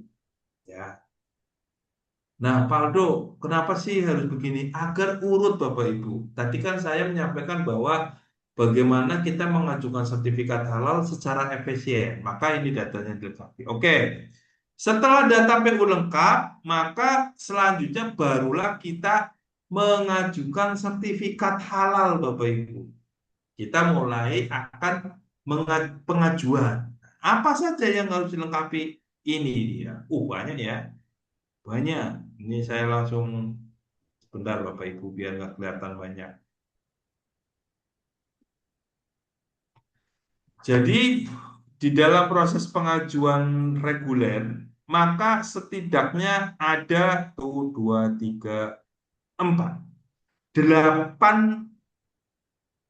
sebetulnya ini ada 7 kolom yang harus Bapak Ibu nanti akan siapkan kelengkapannya. Jadi mulai dari informasi data pengajuan, kolom komitmen dan tanggung jawab, kolom bahan, proses, produk, evaluasi tindak lanjut, dokumen. Kenapa sih harus saya bikin peta begini? Agar nanti Bapak Ibu bisa tahu gambaran. Data apa saja yang harus disiapkan dari awal. Nah, karena beberapa pelaku usaha penyelia halalnya itu maksudnya pengajuannya nggak efisien. Nginput sebentar, istirahat. Nginput lagi, istirahat lagi. Nah, kalau prosesnya begini Bapak Ibu nggak selesai-selesai. Oleh karena itu dari awal Bapak Ibu harus mengenali kolom-kolom ini. Oke ya. Nah, yang pertama adalah kita mulai dengan pengajuan layanan. Nah, jenis pengajuan layanan itu ada 2, yaitu baru dan pengembangan. Baru itu kalau Bapak Ibu sebelumnya belum pernah mengajukan sertifikat halal. Kalau pengembangan bisa penambangan produk, bisa pengembangan lokasi. Nah, setelah ajukan layanan sudah, maka kita sudah melengkapi data pengajuan. Nah, di data pengajuan ini, ketika Bapak Ibu sudah melengkapi data PU, maka di data pengajuan itu sudah lengkap. Karena apa yang ada di dalam data pengajuan ini, Bapak Ibu, itu sama persis. Nah, kemudian ada komitmen dan tanggung jawab. Nah, ini saya pikir Bapak Ibu nanti kita akan praktek, nggak ada masalah. Kita akan melengkapi daftar bahan. Nah, mulai dari bahan itu ada 3, itu kan. Catatan pembelian, catatan pemeriksaan, kemudian kita akan melengkapi menu proses. Mulai dari data layout perusahaan, catatan penyimpanan, diagram alur, catatan hasil produksi, distribusi. Kemudian untuk produk, mapping produk dan bahan. Kemudian ada evaluasi dan tindak lanjut. Dokumen lain-lain, Bapak Ibu juga harus mengupload tanda tangan. Dan setelah Bapak Ibu nanti input ini semua, Bapak Ibu nanti bisa mendownload 2 dokumen, yaitu surat permohonan dan download manual SJP. Nah, Bapak Ibu, kenapa kok saya coba membuat mapping ini? Harapannya agar penyelia halal itu bisa mempersiapkan dari awal dokumen lebih rapi. Nah, mungkin di sini ada yang mau tanya sebelum kita praktek, Bapak Ibu. Izin bertanya Pak. Oke, Pak, nama saya Ahmad Haryono, salah satu pelaku usaha SPPG di Aceh Singkil, Pak. Nah, jadi ini saya lagi coba mengajukan proses sertifikat halal. Kebetulan yayasannya atas nama bukan atas nama saya, kayak gitu, pemilik yayasannya gitu. Saya hanya pemilik fasilitas. Nah, jadi untuk sertifikat halalnya itu nanti Pak, nama SPPG-nya atau bagaimana Pak ya untuk dalam proses pengajuan ininya Pak? Mana tahu kan sudah ada beberapa pengalaman Pak. sebentar. Bapak tadi usahanya apa, Pak? Petunjuknya. Ini Pak, SPPG Pak, MBG. Oke, oke. Nah, SPPG. jadi kan SPPG-nya saya fasilitas. Yayasannya yayasan rekanan gitu Pak. Oke, baik, baik. Nah, untuk SPPG itu pengajuannya boleh atas nama yayasan, boleh atas nama mitra, Pak. Kalau mitra kan berarti NIB-nya perorangan. Begitu, Pak. Bisa dipahami, Pak? Baik Pak, nanti coba dicoba. Ya. Boleh. Kalau mitra berarti nanti NIB-nya perorangan. Tapi kalau Bapak mau mengajukan atas nama yayasan, boleh juga. Boleh. Karena kan kalau yayasan kan berarti data yayasan kan Pak kan dia diajukan kayak gitu ya. Betul. Kalau yayasan tidak apa-apa, atas NIB-nya nama ini. yayasan boleh, Pak. Boleh. Baik Pak. Baik. Ada lagi? Kita akan praktek nih Bapak Ibu setelah ini.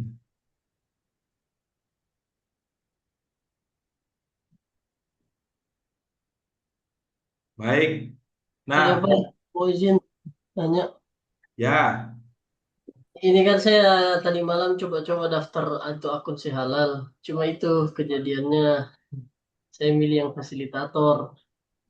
Terus saya nah, coba ubah ke apa pelaku usaha udah nggak bisa karena nomor telepon udah kepake gitu. Itu bisa ya, bisa ya Pak. dibatalin atau harus ganti akun gitu Pak? Ya.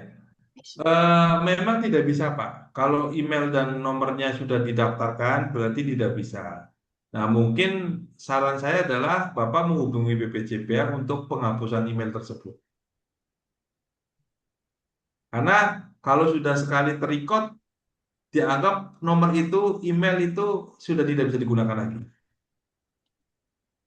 Oh gitu. Siapa? Terima kasih. Ya, baik Bapak Ibu. Nah, sekarang saya ada satu pertanyaan. Bapak Ibu, pada saat tadi kan sudah diajari bagaimana apa namanya menyusun dokumen manual dengan format bebas. Betul nggak Bapak Ibu? UK1, UK2, UK3, betul nggak? Dan nanti Bapak Ibu juga OJT-nya juga kan sama, akan membuat manual SCPH dengan format bebas. Betul? Meskipun template-nya sudah ada. Nah, pertanyaan saya, kenapa sih Bapak Ibu harus tetap membuat manual SCPH itu? Padahal ketika kita menginput di si halal, kan juga nanti akan tergenerate manual SCPH yang dibentuk secara otomatis oleh si halal. Ada yang mau tanya seperti itu ke saya? Pak, berarti nanti manual SCPH-nya ada dua dong. Betul? Oke ya. Tapi jawabannya tahan dulu karena nanti kita akan praktek bersama-sama ya Bapak Ibu. Saya akan coba tunjukkan dari awal Bapak Ibu untuk apa namanya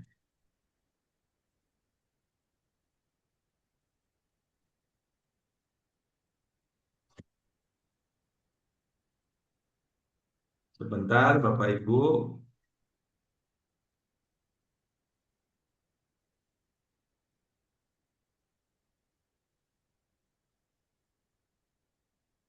Kita kita akan mulai ya untuk praktek si halal ya. Nah, saya berharap Bapak Ibu bisa eh, apa namanya melihat ya. Ini tampilannya sudah kelihatan belum ini?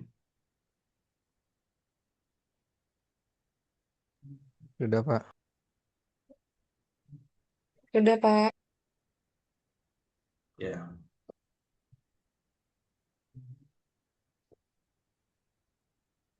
Ya. Jadi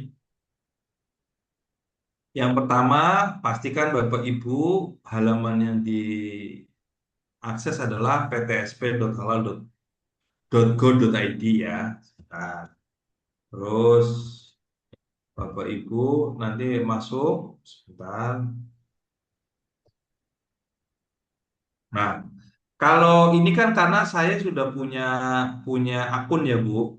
Nah, kalau baik Bapak Ibu ada yang belum punya akun, saya kira sih di sini semuanya sudah terbiasa ya. Kalau yang belum punya akun, Bapak Ibu nanti akan masuk ke website, kemudian ada daftar di sini ya. Klik ya Bapak Ibu ya. Nah, ini yang tadi disampaikan oleh Pak Arif ya. Jadi Pak Arif itu salah milih ketika tipe penggunanya. Dia milihnya sebagai fasilitator. Padahal Bapak Ibu di sini kan mengikuti penilaian ini sebagai pelaku usaha. Sampai di sini pahami ya, Bapak Ibu ya. Ada yang mau ditanyakan? Tidak ada, Cukup Pak. ya. Oke, lanjut. Kita akan masuk untuk praktek. Izin Pak, jika yang demikian terjadi, apa yang harus dilakukan? Sama seperti yang saya sampaikan tadi, Bu. Maka email sama nomor WA Ibu sudah tidak bisa digunakan. Jadi Ibu harus menghubungi BPJPH untuk melakukan riset ya atas email tersebut ya. Oke. Nah, Bapak Ibu, setelah kita login, ini kita mulai mengenal fitur-fitur dulu ya. Setelah berhasil login, maka ada pop up Ibu, ada pesan-pesan dari BPJPH. Nah, ini kalau bisa dibaca ya Bapak Ibu. Nih, kelihatan nggak sih Bapak Ibu? Kelihatan ya? Bu Isma bisa baca nggak ini? Yang atas. Bisa, Coba, Pak. coba dibaca Bu. Terhitung mulai 2 Februari 2026, setiap permohonan registrasi SHLN yang tidak dilengkapi atau diperbaiki dengan dokumen tambahan atau dokumen asli dalam waktu 5 hari kerja setelah dikembalikan oleh verifikator akan dibatalkan secara otomatis oleh sistem Si Halal. Pastikan dokumen Anda segera diserahkan atau dilengkapi sesuai prosedur yang tertuang pada keputusan Kepala BPJPH nomor 221 tahun 2025. Lanjut nggak Pak bawahnya? Oke, nggak usah. Nah, Oke. Ibu ini udah baca sendiri ya. Berapa hari nih Bu kalau nggak apa disegera diperbaiki akan dibatalkan secara otomatis? 5 hari Pak. Wah, menantang nggak Bu? Jadi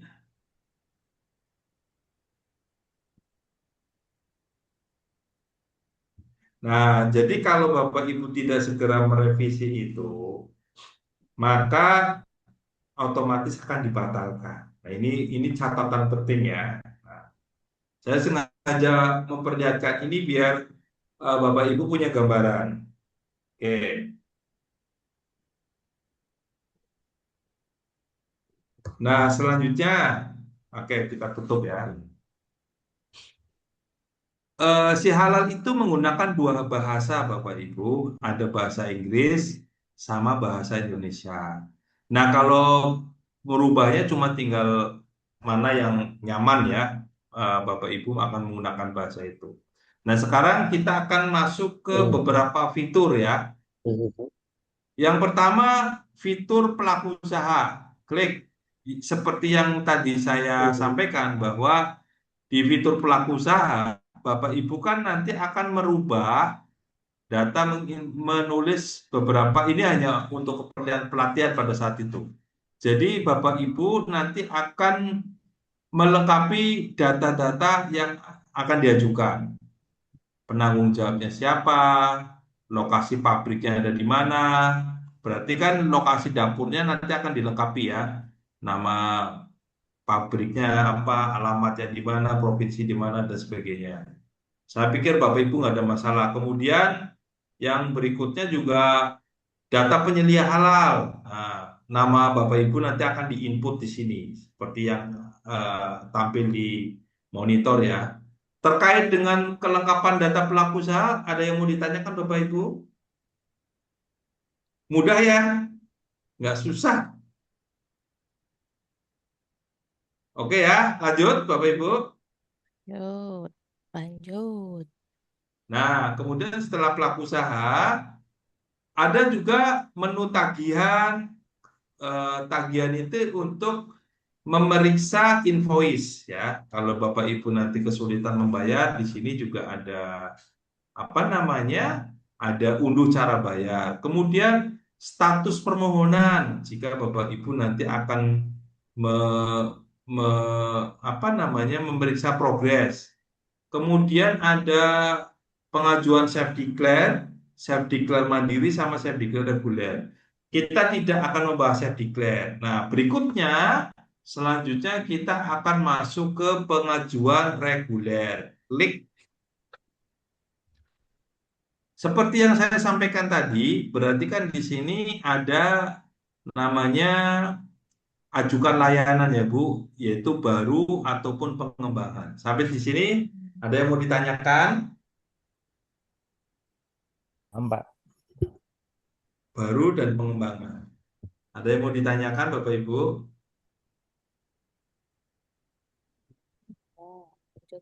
Cukup ya?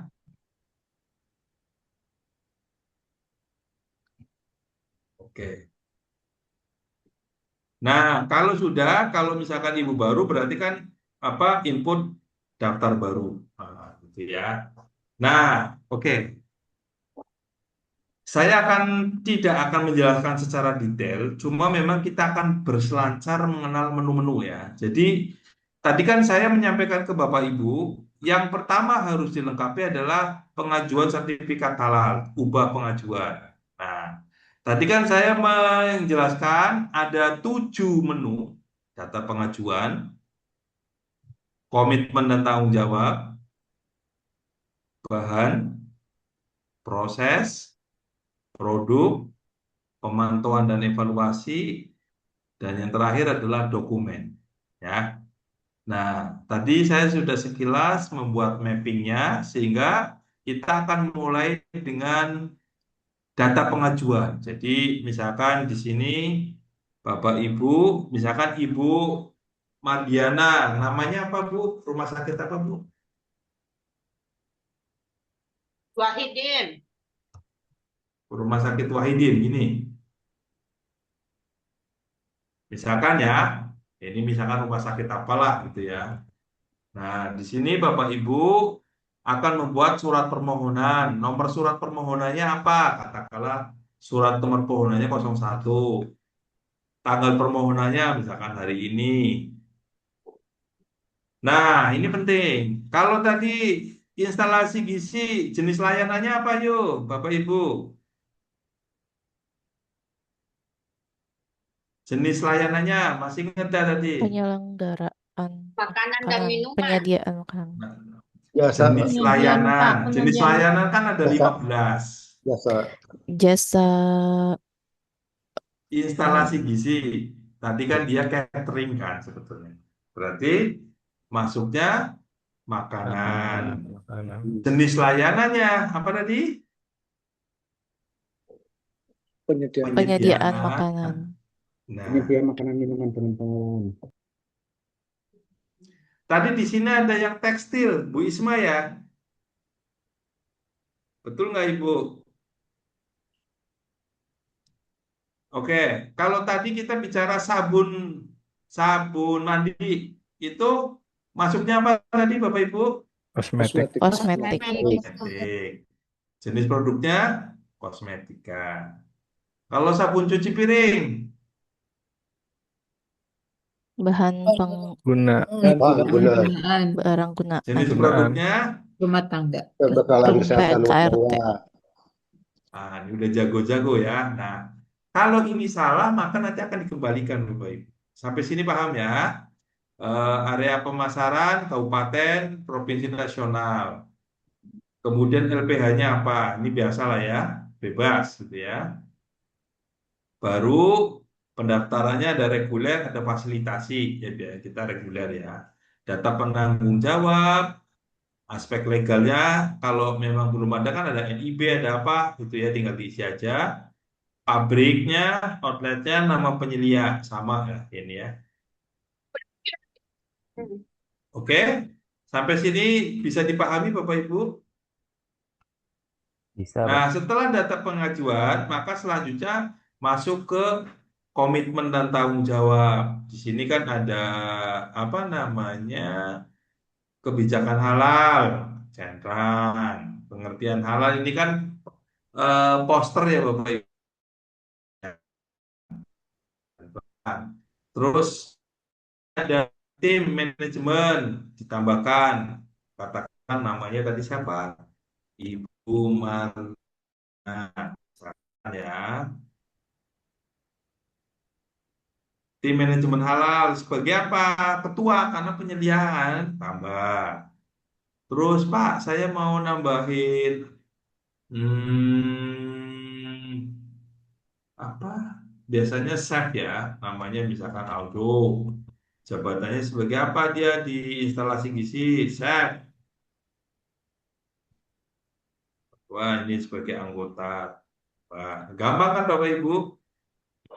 Masuk ke kolom bahan. Di sini ada daftar bahan dan kemasan, ada daftar produk, ada catatan pembelian, ada formulir. Bapak Ibu pasti sudah membuat ini di unit kompetensi berapa? Dua ya? Unit kompetensi berapa, Ya, Bapak Ibu? 2, Pak. 2, Pak. 2. Oke. Nah, daftar bahan gampang, kayak manual ya. Bahan itu ada 3, bahan bersertifikat, tidak bersertifikat, sertifikat LHLN. Sudah dijelaskan pastinya ya, sama sama materi itu kan. Jenis bahan kan ada 3, ada bahan, ada cleaning agent, ada kemasan. Mudah ya Bapak Ibu ya. Ini sudah dijelaskan di sesi materinya ya. Oke.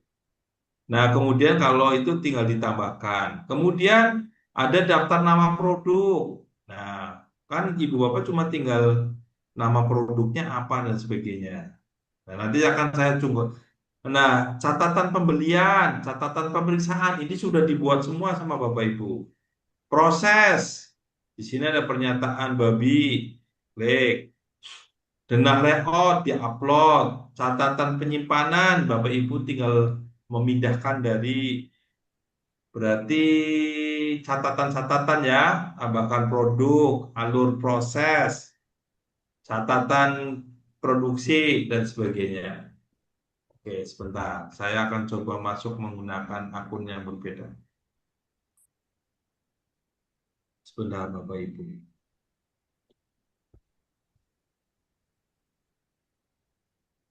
Izin Pak, ini Ya, kan oke. di awal masuk kalau akun baru ada diminta input NIB. Apa? Kalau misalnya Input apa, Pak? NIB, Ya, kalau kita belum punya NIB misalnya, ya berarti harus bikin NIB dulu, Pak. dulu baru bisa masuk Pak ya? Ya, betul. Sebentar. Saya akan coba tunjukkan yang sudah lengkap saja. Sebentar ya, Bapak Ibu ya. Sebentar.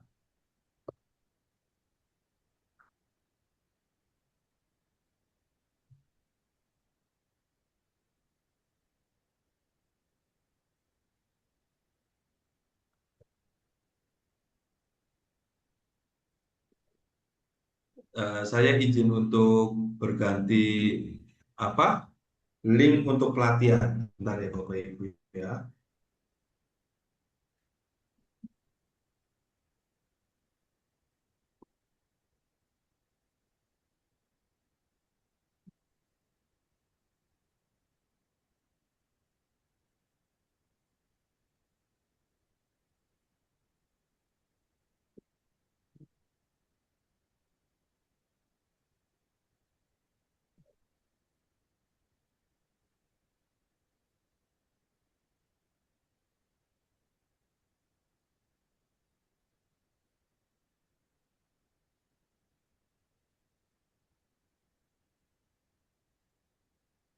Ini saya cuma apa namanya untuk contoh saja ya Bapak Ibu ya. Misalkan tadi kan kita sudah menginput sampai bahan ya. Di sini bahan kita input mulai dari bahan bakunya, kemasan, kita input misalkan nama produk ayam goreng, catatan pembelian juga sama, kemudian data formulir. Nah, kemudian diproses kita akan mengupload SPPG apa layout ya. Ini contohnya adalah untuk catering ya. Saya pikir instalasi gizi juga kurang lebih sama ya. Nah, kemudian ada catatan pembelian bahan, catatan produk, alur proses, catatan hasil produksi, catatan distribusi. Kurang lebih ini sama dengan data yang Bapak Ibu buat di Buka. Nah, kemudian ada mapping antara produk dan pabrik. Ini juga simple saja. Nah, Bapak Ibu, di menu pemantauan dan evaluasi, Bapak Ibu akan diminta untuk mengupload tanda tangan penyedia halal. Kemudian ada upload dokumen lainnya. Ada yang bisa jelaskan apa sih yang diupload di dokumen lainnya? Ada nggak, Bapak Ibu? Contohnya apa? Ada yang bisa bantu? Manual PH. Nah, manual SJPH yang Ibu Bapak buat dengan format bebas. Boleh SOP-nya, boleh dan sebagainya. Itu boleh. Nah, di si halal untuk kolom audit internal ini memang saat ini masih dikembangkan sehingga di sini boleh dilewati. Nah, pertanyaannya, loh Pak Aldo, bukankah audit internal itu harus dicantumkan? Maka caranya bagaimana? Maka dokumen itu bisa diupload di sini Bapak Ibu. Uploadnya di dokumen lainnya. Nah, setelah lengkap, maka lanjut ke dokumen. Nah, dokumen itu Bapak Ibu nanti bisa unduh. Muncullah seperti ini. Ya, ini surat permohonan. Kemudian unduh lagi. Maka nanti akan jadilah manual SJPH. Nah, seperti yang saya tadi tanyakan, Pak, kenapa sih kita harus capek-capek bikin manual SJPH yang format bebas? Sedangkan kalau di si halal itu apa namanya sudah tergenerate otomatis. Jawabannya adalah saat ini Bapak Ibu, manual SJPH yang di-generate oleh si halal itu sepertinya memang ada beberapa yang belum sempurna. Misalkan secara format terlalu kecil. Terus yang kedua, eh, ada beberapa hal itu tidak relevan dengan proses bisnisnya Bapak Ibu. Karena misalkan Bapak Ibu usahanya rumah potong hewan. Nah, di sini itu manual SJPH-nya itu tidak menggambarkan hal-hal yang kurang lengkap terkait dengan aktivitas Bapak Ibu. Misalkan Bapak Ibu usahanya adalah tekstil. Nah, bisa jadi proses bisnisnya kan jauh lebih lengkap. Oleh karena itu, saran saya ini kan sudah tidak bisa dihindari ya. Bapak Ibu tetap membuat manual SJPH yang format bebas, kemudian nanti diuploadnya di sini Bapak Ibu, diupload dokumen lain. Sampai di sini apakah ada pertanyaan?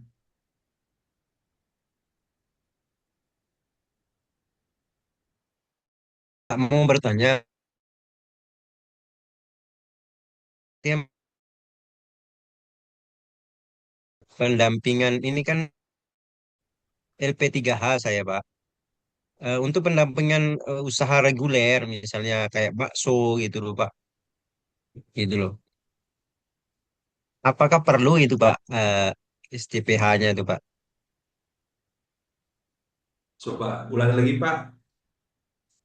Untuk pendampingan, kan saya untuk menerbitkan sertifikat halal usaha bakso yang reguler, misalnya. Apa STPH-nya itu perlu, Pak, diisi apa di gimana? Apa hanya untuk perusahaan saja gitu? Oke. Jadi begini Bapak Ibu. Bapak Ibu kan saat ini adalah penyedia halal yang untuk pelatihan reguler ya. Jadi kalau pertanyaannya adalah apakah perlu usaha bakso yang Bapak akan nanti damping itu membuat manual SCPH ya? Manual SCPH yang mana nih Pak? Format bebas atau yang si halal? Format bebas, Pak. Oke. Seperti yang tadi saya sampaikan, Pak. Jadi, di manual SCPH yang download dari si halal, itu kan ada beberapa yang belum sempurna. Contoh, laporan audit internal kan tidak ada, ya kan? Kemudian bisa jadi proses bisnisnya usaha bakso Bapak itu tidak terjelaskan di situ. Oleh karena itu, kalau tadi Bapak pertanyaannya, Pak, apakah harus membuat? Saya pikir lebih baik dibuatkan, Pak. Karena kita harus paham bahwa manual SJPH itu kan sebuah dokumen perencanaan yang nanti memastikan bahwa standar halal itu bisa dijalankan. Bagaimana bisa dijalankan sedangkan dokumen itu tidak relevan dengan proses bisnisnya Bapak? Tidak ada aktif yang tidak lengkap. Nah, oleh karena itu dari awal manual SJPH itu harus dibikin sebagus mungkin, selengkap mungkin dan bisa diimplementasikan, bukan hanya sekedar persyaratan formal, Bapak Ibu. Ini yang Bapak Ibu harus paham ya. Sampai di sini Bapak Nuryadin bisa paham, bisa memahaminya. Insya Allah bisa, Pak. Bisa, Pak. Oke. Jadi saran saya Bapak Ibu, manual SJPH meskipun itu sudah di-download di si halal, Bapak Ibu tetap harus membuatnya. Dibaca lagi, betul nggak sih manual SJPH yang di-download itu sudah sesuai dengan proses bisnis saya? Karena kalau tidak, Bapak Ibu harus sesuaikan. Nah, kedua, Bapak Ibu jangan sampai salah dalam menanggapi ya, Pak, sertifikat halal kan berlaku seterusnya sepanjang tidak ada perubahan. Sehingga kadang-kadang ada beberapa pelaku usaha yang mengabaikan. Karena dia pikir sudah dapat sertifikat halal, kemudian dia tempel tuh logo halal, Nah, selanjutnya apa namanya? Dia tidak merawat dokumennya. Nah, Bapak Ibu, BPJPH itu nanti akan melakukan surveillance, Bapak Ibu. Akan menelpon Ibu Mardiana. Ibu, apakah mungkin kan bisa jadi bisa kunjungan bisa via telepon bisa, BPJPH bisa akan ngecek ke Pak Rizal. Pak Rizal, mohon izin, kami dari BPJPH ingin memastikan bahwa implementasi SJPH berjalan. Nah, kira-kira bagaimana kalau dokumennya hilang? Bahkan ada akun si halalnya hilang. Lupa. Aduh Pak, saya lupa passwordnya Pak. Aduh Pak, saya lupa kata sandinya. Nah, aduh Pak, saya sudah cetak, tapi saya lupa taruh di mana. Ini merepotkan nggak kira-kira Bapak Ibu? Nah, ketika terbukti bahwa perusahaan Anda tidak menjalankan SJPH dengan benar, siapa yang kira-kira akan bertanggung jawab, Bapak Ibu? Siapa, Bapak Ibu? Penyelia. Dialah, Penyelia halal. Penyelia halal. dialah Anda, Bapak Ibu. Iya, halal. Oke ya, Bapak Ibu mungkin pernah melihat ada satu berita di mana waktu itu kalau nggak salah kan BPOM melakukan sidak, ya kan Bapak Ibu. Kemudian ditemukanlah ada kandungan non halal ya. Nah kira-kira siapa yang pertama kali akan dihubungi oleh BPJPH?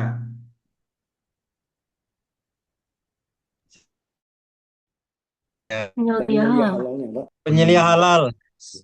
Atau dengan kata lain, yang akan dihubungi adalah Pak Iqbal, Pak Rizal, Ibu Sylvia. Nah, ketika sudah dihubungi, pertanyaan pertama kan apa Bapak Ibu? Dokumen, manual, SJPH.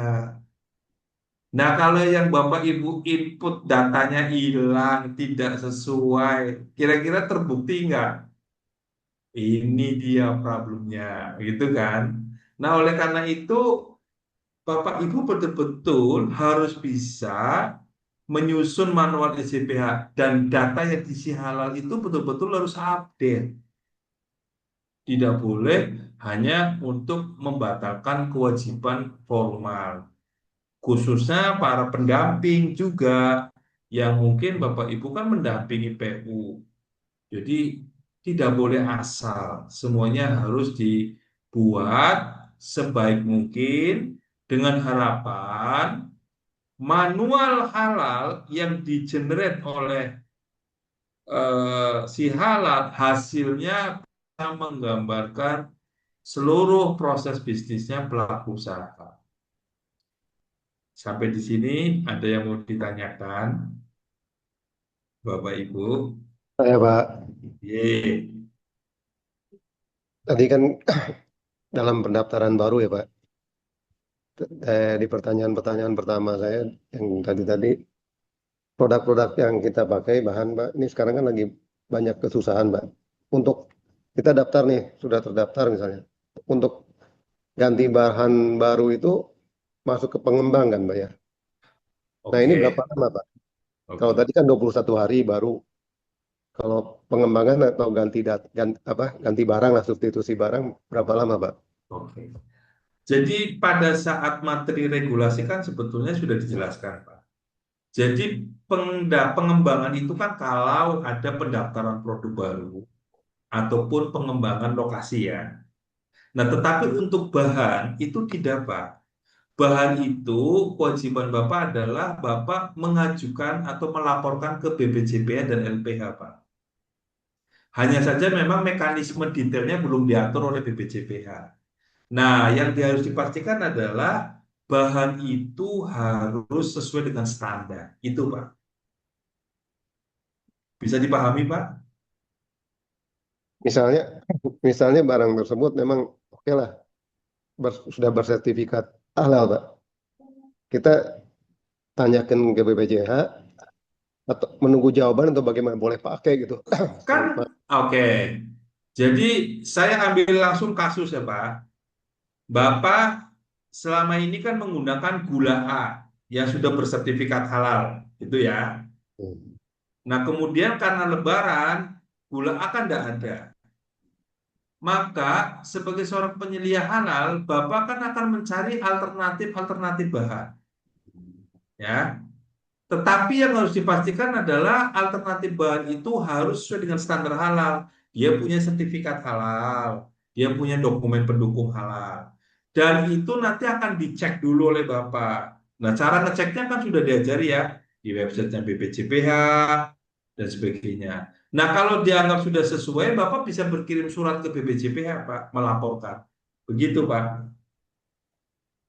Dan surat menyurat aja berarti Pak selama ini ya Pak. Selama saat ini masih begitu, Pak, karena mekanismenya belum diatur. Nah itu batas waktunya berapa gitu Pak. Jangan sampai kan keburu habis barang yang aslinya gitu. Keburu habis kita kan tetap produksi istilahnya gitu Pak. Ya, dan saat ini memang BPJPH belum mengatur, tetapi kewajibannya Bapak adalah melaporkan. Itu aja. Oke, Mufti. Makasih Pak. Ya, Bapak. Pak Rizal, silakan Pak Rizal.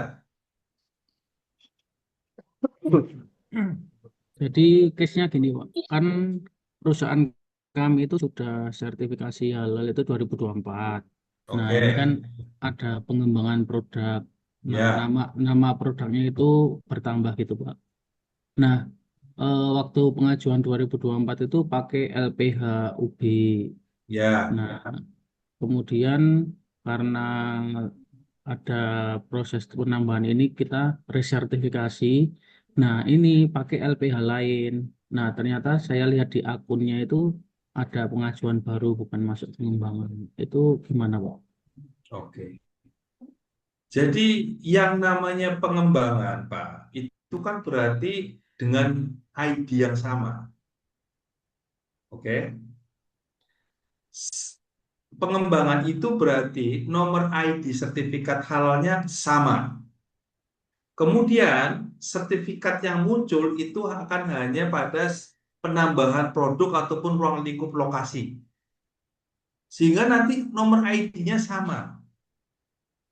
Nah, sehingga kalau pilihannya pengembangan harusnya memang LPH-nya sama, Pak.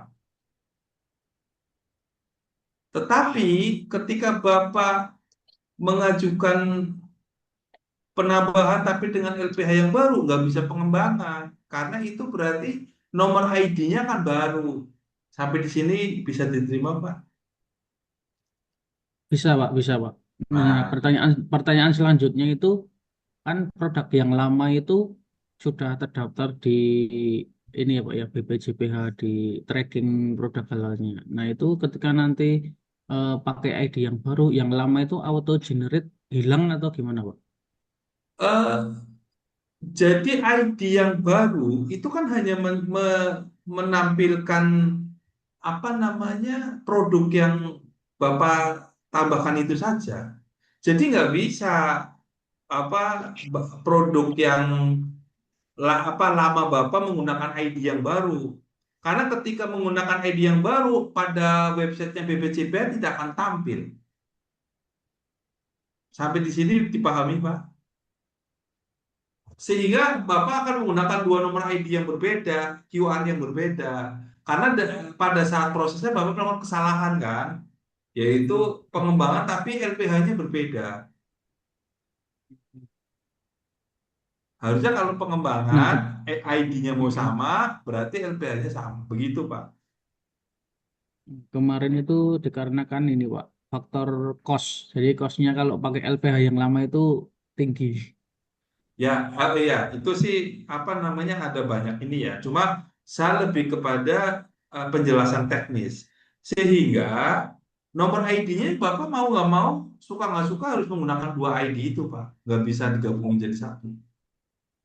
Nah, kalau ini Pak, case-nya kalau pengajuan yang ini itu produk-produk yang lama kita daftarkan di yang saat ini. Jadi penambahan plus produk yang lama. Itu gimana Pak?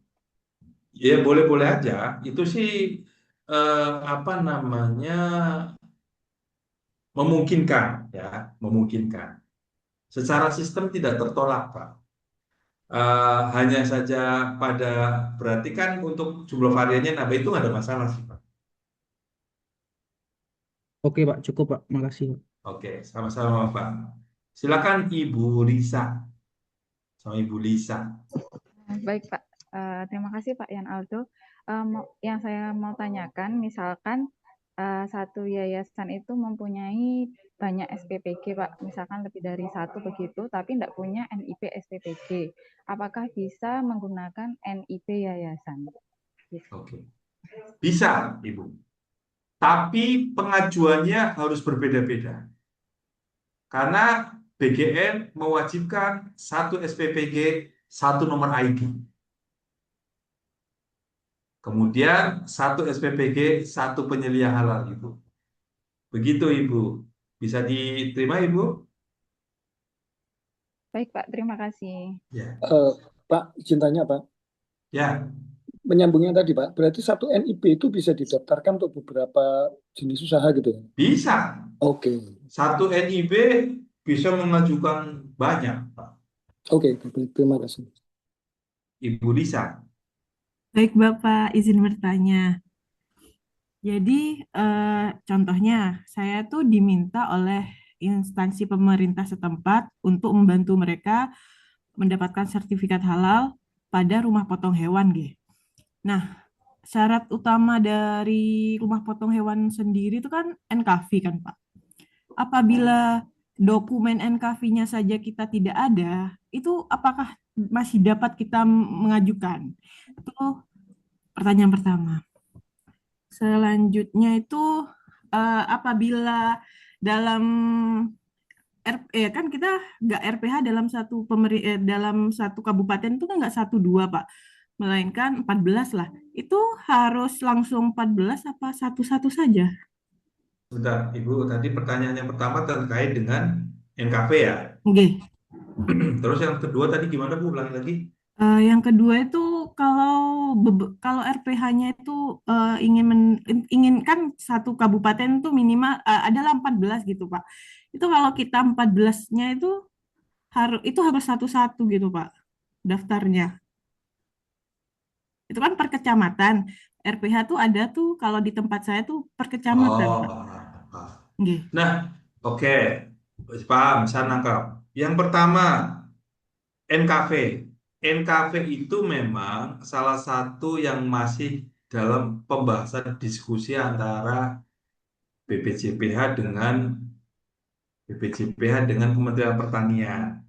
Nah, kalau mengacu kepada Kepkaban 78 Ibu terkait dengan panduan penyusunan SJPH untuk rumah potong hewan, itu memang ada klausula NKV, tetapi di situ memang tidak diwajibkan. Tolong Ibu nanti baca lebih detail ya. Nah, kemudian kalau dikaitkan dengan si halal, memang dokumen si NKV ini bukan menjadi persyaratan wajib Ibu yang harus diupload di si halal. Saya belum melihat kasus terkait dengan ada orang tidak mengupload NKV kemudian si halalnya tertolak, saya belum melihat. Saya belum ada satu case pengajuan si halal itu ditolak karena tidak ada NKV. Karena memang di dalam Kepkaban 77 atau 78 saya lupa ya. Itu di situ lebih kepada penekanan disarankan memiliki NKV. Begitu Ibu. Bisa dipahami Ibu, Lisa? Baik, ya paham Pak. Nah, kemudian Ibu tadi bilang, Pak ada satu kabupaten 14 RPH gitu ya. Nah, kalau pemiliknya beda-beda kan NIB-nya beda-beda, Bu. Kecuali kalau Ibu punya satu lembaga, tapi RP-nya cabangnya di mana-mana, itu ya cukup satu. Nanti lokasi pabriknya berarti cabang itu, Ibu. RPH-nya tuh milik pemerintah Pemkab, Pak. Oh, ya cukup satu aja, Ibu. Kalau menurut saya, satu sertifikat, satu NIB, nanti bisa menjelaskan bahwa lokasinya ada di 1, 2, 3, 4, 5. Tapi kan tentu saja harus dipahami, julehanya juga harus menyesuaikan kan. Nggak mungkin dong satu 14 RPH julehanya 2. Itu nanti juga akan jadi catatan ya. Baik, Bapak. Makasih. Ya, boleh Ibu satu ini ya. Nah, Bapak Ibu saya mohon izin waktunya sudah habis. Nanti Bapak Ibu akan post test juga ya. Jadi saya senang sekali Bapak Ibu bisa menemani proses materi ini karena materinya luas ya. Nah, namun Bapak Ibu nggak usah khawatir. Sekiranya nanti ada pertanyaan ataupun apa, Bapak Ibu bisa menghubungi di nomor ini ya, 0816 884411. Kemudian saya insya Allah akan segera berkirim terkait dengan slide dan panduan si halal, jadi nggak usah khawatir. Demikian. Saya mengucapkan terima kasih dan tentu juga permohonan maaf bila ada yang saya sampaikan tidak tepat ataupun kurang sempurna. Nanti kita belajar bersama-sama. Saya Putus, akhiri.